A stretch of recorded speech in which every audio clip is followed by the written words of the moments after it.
Bonjour. Je pense que mon micro s'est ouvert. Oui? Amen. OK. Et je profite pour donner la félicitation à notre jeune homme qui a complété son étude cette semaine. C'est vrai, toi. Félicitations pour cette tâche que tu as accomplie et pour ta famille qui est très heureuse, très contente. Et je suis content aussi pour ton parcours. Et quand je t'écoute, waouh, je vois que c'est un jeune homme fort. Amen. Et que Dieu te bénisse toujours. Ce matin, je vais partager la parole de Dieu dans la première épître de Pierre. La première épître de Pierre, on va partager cette épître. Et avant de commencer à partager le texte biblique, le chapitre 1, versets 1 et 2, justement 2 versets qu'on va partager. Et c'est intéressant de faire une petite récapitulation de mon parcours jusqu'ici. Et si vous avez m'accompagné, j'ai prêché avant, diverses fois, divers dimanches, sur le psaume de cris, qu'on appelle aussi cantique de montée, cantique de degré ou cantique de montée, à cause de la géographie de la Palestine. Ces cantiques sont chantés pour tous les Juifs qui sortaient de son région, les diverses régions qu'ils vivraient, pour y aller à Jérusalem une fois par année pour louer, adorer, pour célébrer à Dieu. Amen. Vous êtes d'accord? Oui. Vous êtes avec moi? Oui. Amen. Mon français commence à arriver et je commence à parler un peu. Et j'ai le compromis aujourd'hui de parler un peu lentement et un peu plus bas. Amen. Amen. Et c'est intéressant le cantique de degré. Parce que quand j'ai partagé cette série de prédications, je m'identifiais beaucoup avec cette série. Parce que je suis aussi quelqu'un qui marche. Je suis quelqu'un qui vit sur la terre, mais je ne suis pas d'ici.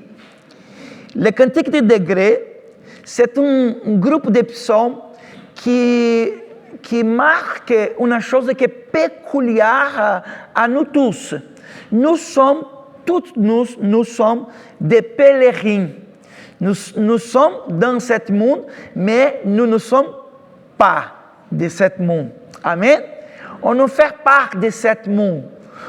C'est intéressant de partager parce que notre église, par exemple, c'est une église qui est composée de personnes qui sont de diverses parts du monde. Je suis brésilien, je ne parle pas céleste, je parle célestial, ok?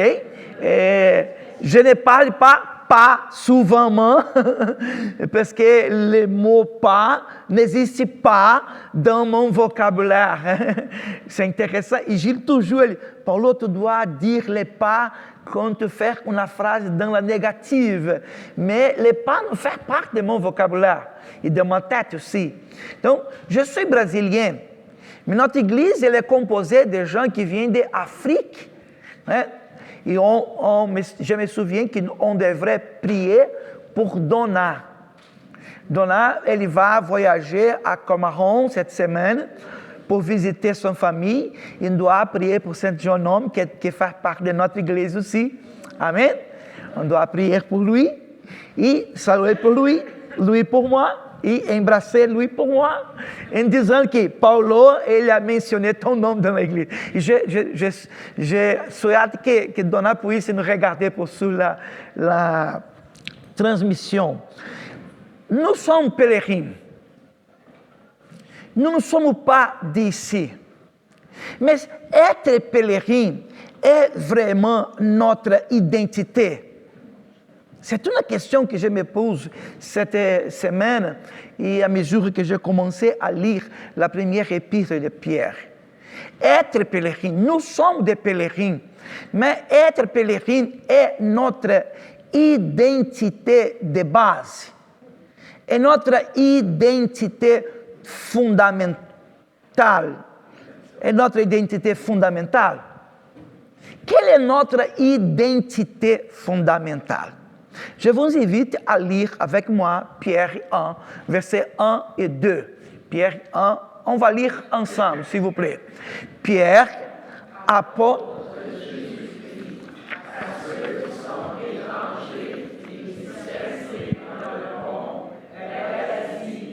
La Cappadoce, l'Asie et Bithynie, et qui sont élus selon la préscience de Dieu le Père, par la sanctification de l'Esprit, afin qu'ils deviennent obéissants et qu'ils participent à l'aspersion du sang de Jésus, que la grâce et la paix vous soient multipliées.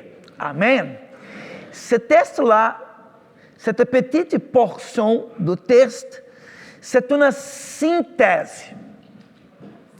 C'est une synthèse de toute l'épître de Pierre, de la première épître de Pierre. C'est une synthèse très, très importante. Mais avant de parler justement du texte biblique, on va donner un survol sur la première épître de Pierre. La première épître de Pierre et aussi la 12e, l'épître de Jacques, l'épître de Jean, la première, 12e, 13e, elles sont appelées épîtres catholiques. Oui, à partir du 4e siècle, elles étaient appelées épîtres catholiques. Mais, attention, catholique, ce n'est pas la même chose qu'on pense sur l'Église catholique. Catholique, c'est un mot qui signifie universel. Le mot catholique, au sens original de ce mot-là, catholique, signifie quelque chose qui est universel. C'est-à-dire que l'épître de Jacques, 1er et 12e Pierre, Jean 1, 2, 3 et Jude, ils nous sont écrits par une communauté spécifique. Par exemple, comme l'épître de Paul aux Romains, comme l'épître de Paul aux Éphésiens, comme l'épître de Paul aux Corinthiens. Ils sont écrits pour avoir une circulation pour plusieurs églises, pour plusieurs régions. Donc, cette épître-là, elle a été appelée à partir du 4e siècle d'épître catholique à cause d'être une épître universelle. Et si elle est même universelle, elle est par nous aujourd'hui, surtout par nous aujourd'hui. Amen. Elle parlera à toi. Elle parle à moi. Elle nous parle aujourd'hui. Toute la Bible nous parle aujourd'hui. Parce que la Bible, elle est vivante. La Bible est la parole de Dieu. La Bible est divinement inspirée par Dieu. Et la Bible nous parle aujourd'hui aussi. Amen. Donc c'est une épître qui a été écrite pour circuler parmi plusieurs églises. Mais quand Pierre il a écrit, Pierre a écrit cette épître-là, il a écrit pour circuler pendant l'Asie, dans la province du Pont, de Galatie, de la Cappadoce, Asie et Bithynie. Cette partie de cette région, c'est une région très spécifique. C'est une région qui Paulo a été là, mais n'est pas dans cette région-là, c'est au ouest de l'Asie. Donc, c'est intéressant parce que Paulo, il a prêché sur la Galatie. Paulo était dans l'Asie mineure. Et l'épître d'Éphésiens est dans l'Asie mineure. Mais cette épître, elle a été écrite pour une région qui est protégée pour sa propre géographie. La géographie de cette région, c'est comme une protection naturelle. Et les gens qui sont là, ils se sentent isolés et en même temps, ils se sentent protégés. Mais les gens qui sont là ne sont pas seulement les gens qui font partie de cette région. On retourne par exemple le chapitre 1, verset 1, s'il vous plaît. On retourne. Chez Fred, oui, on va lire ensemble autrefois. Pierre.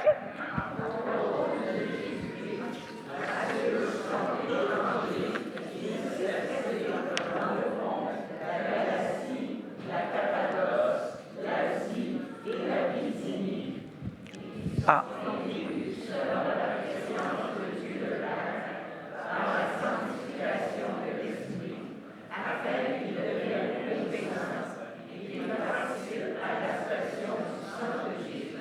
Amen. Amen. Pierre est porte de Jésus-Christ à ceux qui sont étrangers et dispersés. Quand on écoute ces deux mots-là, étrangère et dispersé, qui parmi nous est étrangère? Étrangère. Oui. Qui parmi nous? Hein? Qui parmi nous est étrangère? Qui parmi nous est étrangère? 7 mois, il a été un mois intéressant pour moi. 7 mai, juin. Il a été un mois très intéressant pour moi. Parce que je suis brésilien. Je ne suis pas un résident permanent. Je ne suis pas un résident. Je suis un résident temporaire. Et 7 mois, le gouvernement il a passé une loi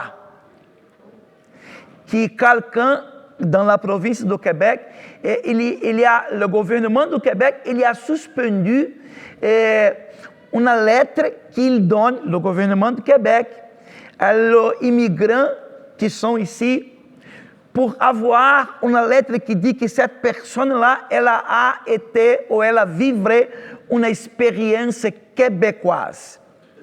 Et pour ça, elle peut être un résident permanent. Mais cette loi, ça offre des lettres, elle a été suspendue jusqu'à 30 de novembre. Et la semaine que Luciana et moi, nous irons demander la lettre, le gouvernement, il a suspendu. Oh! Je n'ai pas le droit de plusieurs des choses. Mais il y a quelqu'un parmi nous qui sont résidents permanents. Le mot étranger est le mot résident temporaire. Il n'est pas un résident permanent. Il n'est pas un citoyen. Il n'a pas le droit d'être un citoyen de la ville. Et quand j'ai écouté ça, waouh! Parmi nous, il y a plusieurs personnes qui vivraient cette situation. Et je dis à Luciana toujours, je ne m'inquiète pas. Je ne m'inquiète pas. Amen? Je ne m'inquiète pas. Parce que je suis sûr que Dieu est toujours devant moi. Je suis sûr quelle est ma vraie identité. Je suis sûr que je suis brésilien, oui, c'est vrai, mais je suis plus que brésilien. Je suis sûr quelle est ma identité.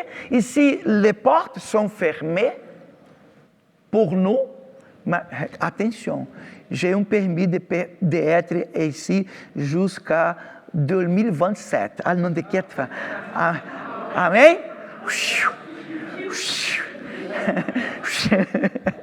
J'ai un permis d'être ici jusqu'à mars de 2027. Et Jean-Philippe dit, non, jusqu'à là-bas, on va prier, on va faire les jeûnes, on va faire quelque chose et Dieu va agir. Amen? Donc, je suis sûr, je suis tranquille. Parce que je connais mon Père célestial. Mon Père célestial, il est céleste. Amen. Il est céleste. Je connais.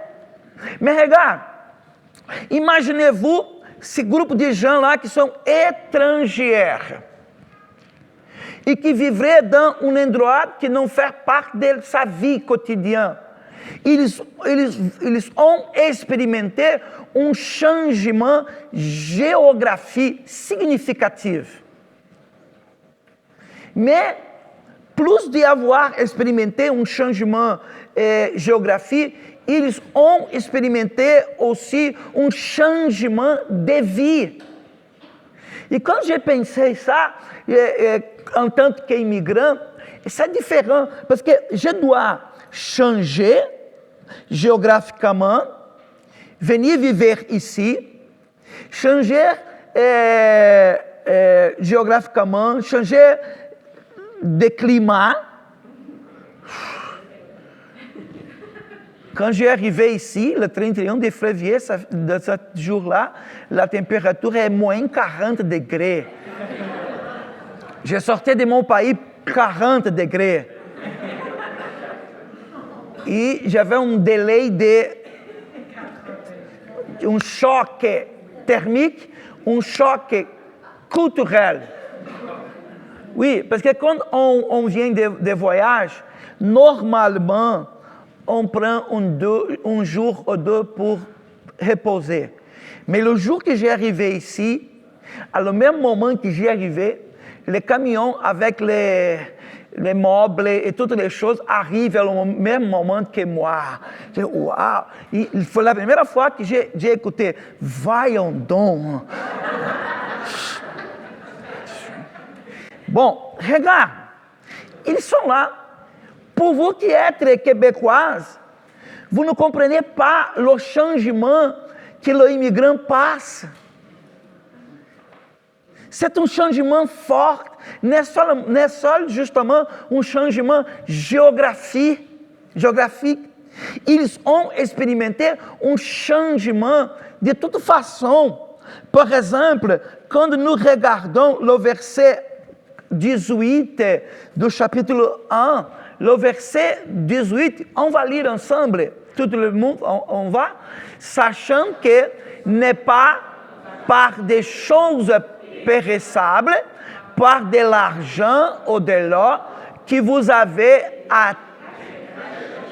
de la vaine manière de vivre que vous avez hérité de vos pères. Regarde, ce texte démontre qu'ils ont expérimenté, ils avaient expérimenté un changement de manière de vivre. Il n'est pas facile. Ce n'est pas facile. Quand on se marie avec quelqu'un, né? Quand je me mariais avec Luciana, j'ai commencé à remarquer que Luciana a des habitudes qui ne sont pas les miennes. Et moi, de mon côté aussi. J'ai des habitudes qui ne sont pas de Luciana e não são pas de sa famille d'origine. Regarde, ils ont quitté géographiquement, mais ils ont vécu aussi un changement de vie et que l'apôtre va nous dire que le changement, le verset, il va dire que la vaine manière de vivre que vous avez hérité de vos pères. Qu'est-ce que signifie hériter de vos pères? Hein? Qu'est-ce que signifie cela?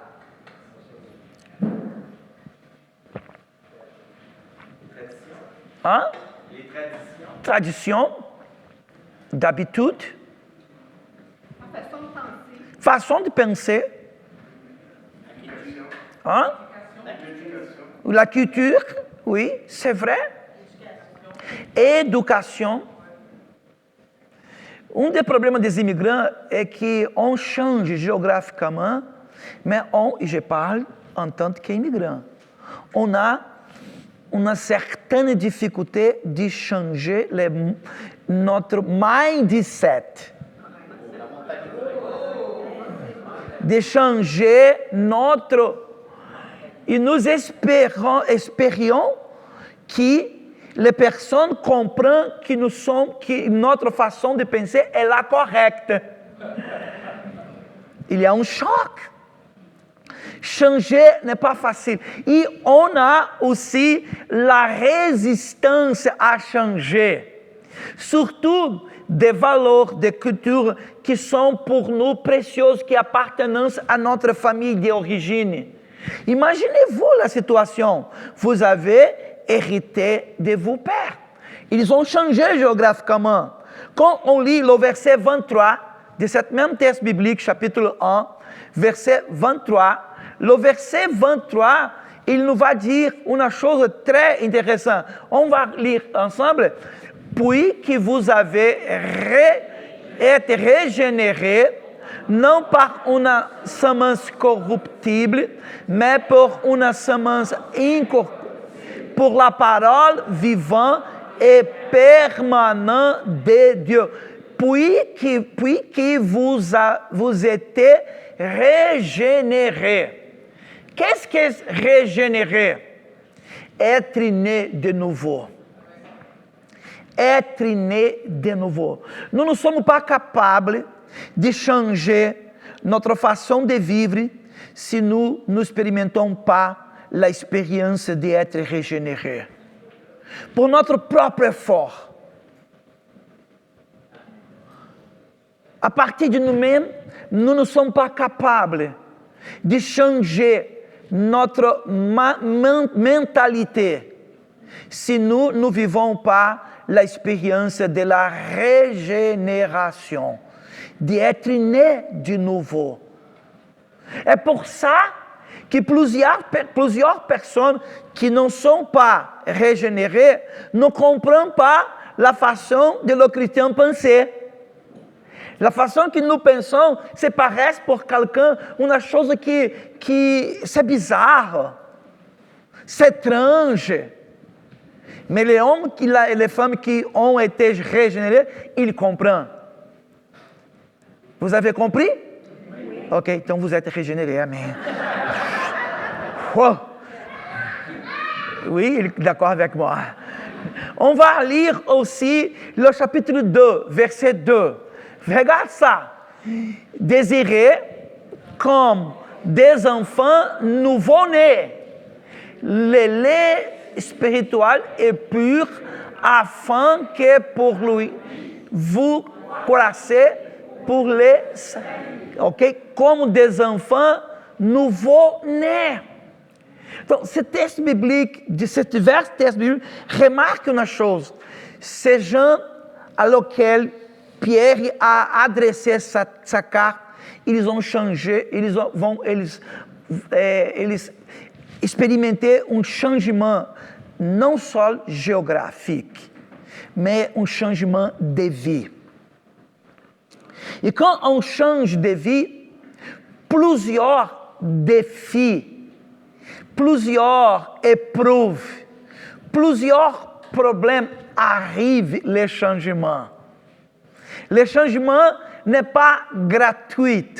Par exemple, quand on lit Pierre 1, verset 6, Pierre 1, verset 6, Pierre 1, verset 6, le texte biblique me dit de cette façon, on va lire, dans cette joie, vous vous réjouissez quelques moments pour un peu de temps, si nécessaire, vous soyez attristés par des preuves diverses et pour regarde, pour un peu de temps, si nécessaire, vous soyez attristés par diverses épreuves.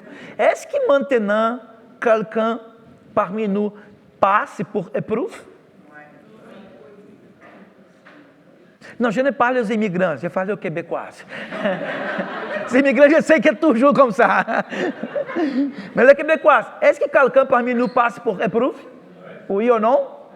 Oui, mais regarde le texte biblique. Pour un peu de temps. Les épreuves ne sont pas pour toujours. Elles ont un temps. Amen? Mais quand on passe por épreuve, nous avons l'impression qu'elle ne finira pas, ou qu'elle ne finira jamais. Mas après vivre, on regarde, waouh, ce tempo-là, il a été passé. Amen? Mais il passait pour ça. Regarde par exemple le chapitre 4, verset 12. Chapitre 4, verset 12. On va lire ensemble. Bien-aimés, ne soyez pas surpris de la fournaise qui est au milieu de vous pour vous éprouver, comme si vous arrivait quelque chose d'extraordinaire. Ou seja, ne soyez pas surpris de la fournaise. C'est un langage figuré. Peut-être une référence à l'année 64, quand Néron il a mis feu sur Rome, la persécution de l'Empire romain. Peut-être c'est une référence à cette situation, mais c'est en même temps peut-être une référence, mais en même temps un langage symbolique pour dire que nous passons toujours pour épreuve. Ce n'est pas étrange. Ce sera comme ça pendant le temps de notre pèlerinage. Amen? Pendant le temps que nous sommes ici, pendant le temps de notre pèlerinage, nous vivons des situations comme ça. Pierre chapitre 5, verset 9. Pierre chapitre 5, verset 9 nous dit comme ça. Mais résistez-lui avec une foi ferme, sachant que les mêmes souffrances sont imposées à vous, frères, dans le monde, c'est-à-dire à vous, frères, à Châteauguay, à vous, frères, au Québec. On passe por cette situation. Chapitre 5, verset 10. Chapitre 5, verset 10. On va lire ensemble, s'il vous plaît. Le Dieu de toute grâce, qui vous a appelé à sa gloire éternelle en Jésus-Christ, après que vous aurez souffert un peu de temps, vous perfectionnera lui-même, vous affermira, vous fortifiera et vous rendra inébranlable. Amen. Amen et amen. Amen et amen. Inébranlable. Se Deus permite que tu passe por situação de épreuve, il y a une raison. Il y a un but. Dieu utilise. Il permet et il-même utilise l'épreuve pour nous faire inébranlables. On va lire le verset 12. On va lire le verset 12, s'il vous plaît.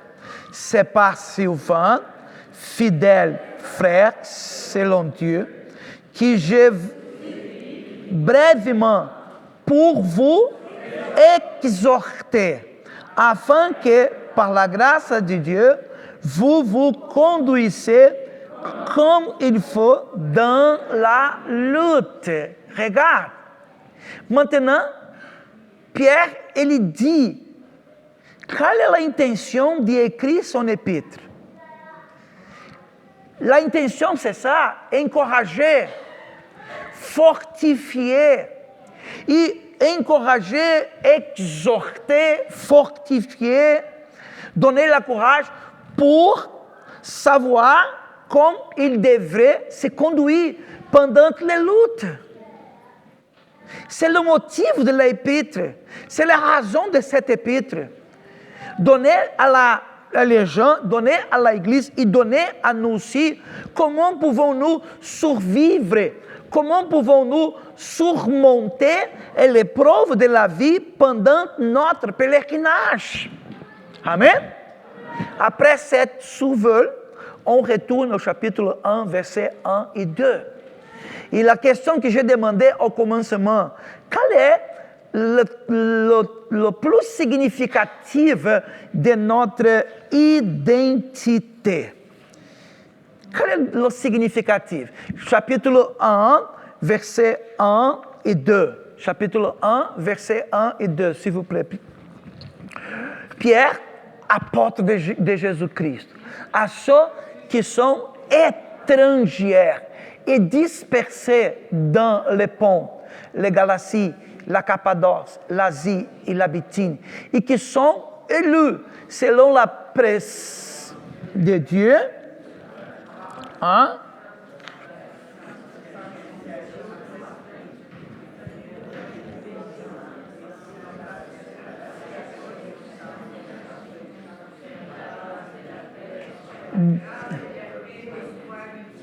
Amen.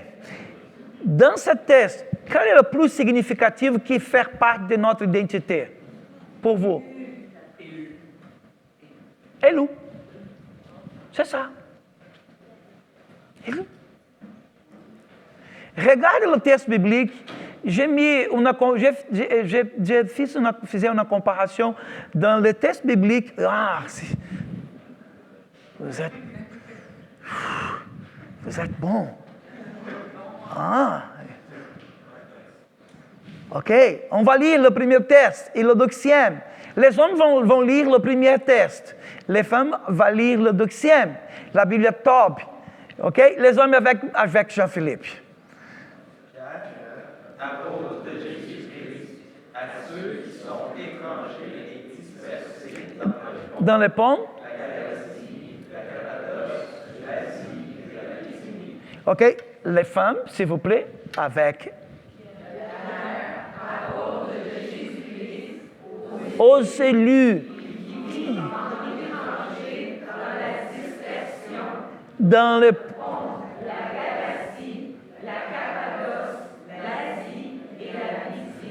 Il y a une autre version, s'il vous plaît, la prochaine. D'autres versions, la BJ. La BJ, elle dit, les femmes, s'il vous plaît, Pierre, apôtre de Jésus-Christ, à ceux qui sont choisis, vivant en étranger dans la dispersion, dans les régions du Pont, du Galatie, de la Cappadoce. Est-ce que vous avez une Bible? Comment a été écrit dans ta Bible? Parce que quand on lit dans la Bible grecque originelle, les mots qui ont traduit pour ceux qui sont élus ou choisis, elle vient dans le texte biblique grec.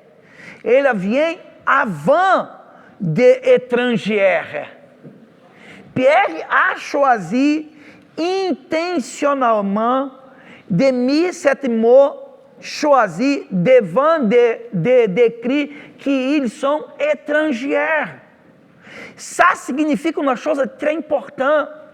Quand nous passons pour épreuves, quand nous passons pour difficultés, des problèmes, nous devons toujours être conscients que, ok, je passe pour épreuve, je passe pour situation difficile, je passe pour problème pendant ce moment de ma vie, mais je continue tout le temps, je suis un élu par Dieu.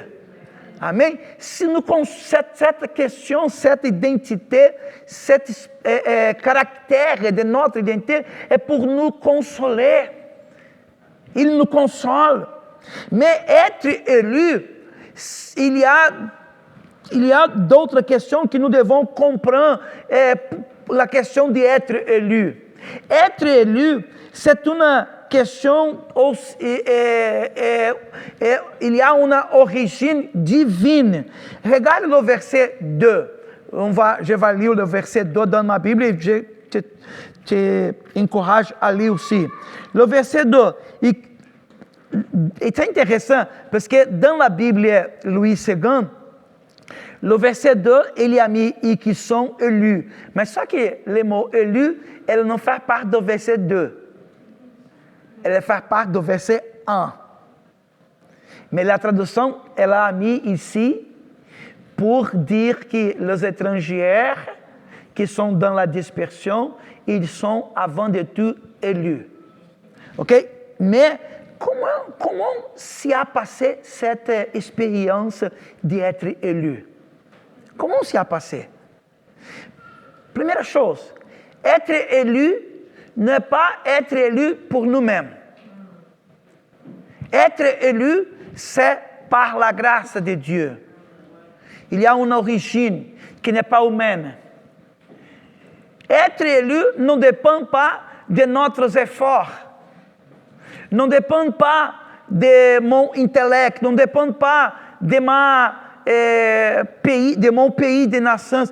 Être élu par Dieu fait part de la grâce infinie de Dieu. Le texte nous dit que être élu selon la préscience de Dieu le Père. La préscience, le mot préscience signifie que Dieu nous connaît avant de tout. Dieu te connaît. Il nous connaît avant de tout. Il nous a choisis parce qu'il nous connaît et parce qu'il nous a aimés avant de tout. Pour sa grâce, il nous a choisis. Donc, être élu, c'est une expérience divine. Être élu, de plus, c'est une expérience divine, c'est une expérience spirituelle, c'est une expérience de sanctification. Parce que le texte biblique nous dit, être et qui sont élus, verset 2, sont élus selon la préscience de Dieu le Père, par la sanctification de l'Esprit. Par la sanctification. La sanctification, c'est un processus qui a commencé, mais il n'a pas fini. Nous sommes élus par un processus de mise à part. Le Saint-Esprit de Dieu nous a mis à part, mais le Saint-Esprit de Dieu, il désire continuer le processus de notre sanctification. Amen. Il désire ça. Et nous, en tant que fils de Dieu, nous devons demander à nous-mêmes, à quel point mon processus de sanctification, il a continué. Il continue aujourd'hui. Est-ce que quand je regarde ma vie, depuis que j'ai accepté à Jésus, est-ce que je suis capable de vérifier des changements? Ou est-ce que je continue à vivre de la même manière vaine que je vivrais avant? Est-ce qu'il y a des changements de mon caractère, de mes habitudes, de mes façons de penser? On doit vérifier personnellement. Je ne suis pas capable de vérifier pour toi et de juger. Je dois vérifier dans ma propre vie et toi aussi dans ta propre vie. Amen. Mais il y a d'autres choses. L'expérience d'être élu, c'est une expérience divine.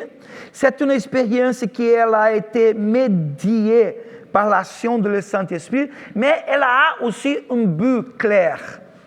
Regarde là, un but clair. Le texte biblique nous dit le verset 2, et qui sont élus selon la préscience de Dieu le Père, par la sanctification de l'Esprit, afin qu'ils deviennent obéissants. Nous sommes élus pour devenir obéissants. Et obéissant, c'est un mot très intéressant. Signifie être est attentive à la voix de la personne qui nous a été appelée. Et le Seigneur nous a appelés. Et nous devons être obéissants à cet appel. Et nous devons être obéissants à sa voix pendant toute notre vie. Être obéissant. Être obéissant signifie donner sa vie à lui. Être obéissant signifie dire non à soi-même et dire oui à lui-même, à il.